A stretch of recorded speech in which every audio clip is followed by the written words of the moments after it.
আজি এয়া কইনা ঘৰলৈ যোৱা ৰাস্তাৰ অৱস্থাই নাই, আধাতেই গাড়ী থৈ খোজকাঢ়ি যাব লগা হৈছে।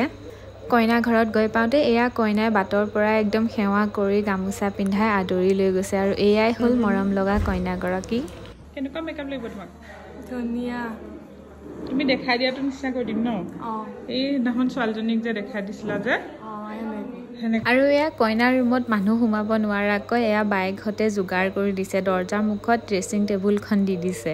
তথাপিওনো ক'ত আলহীক বাধা দিব পাৰে, ইফালৰ পৰা সিফালৰ পৰা ঢকিয়াই মানুহ সোমাবই। আৰু এয়া কইনা মেকআপ কৰি হোৱাৰ পাছত ফটোগ্ৰাফাৰ ভাইটিকেইটা আহিল ফটো ভিডিঅ' ল'বলৈ আৰু এয়া কইনাৰ ফাইনেল লুক।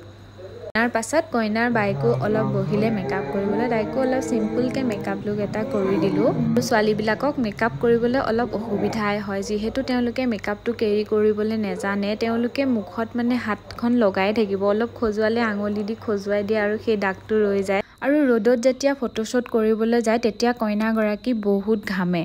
আৰু ঘামিলে টিচুখন কেনেদৰে ব্যৱহাৰ কৰিব লাগে সেইটো আমি দেখাই থৈ আহোঁ, কিন্তু আপোনালোকে মেকআপটোত প্ৰেছাৰ পৰাকৈ হেঁচিব নালাগে টিচুখন। যেতিয়া হেঁচি দিয়ে তেতিয়া মেকআপটো অলপ উঠি অহাৰ চান্স থাকে, যিহেতু ঘামি থাকিলে মেকআপটো মেল্ট হৈ থাকে আৰু মেল্ট হৈ থকা মেকআপটো শুকুৱাবলৈ হ'লে আপোনালোকে ফেনৰ ওচৰত আহি মুখখন শুকুৱাবই লাগিব।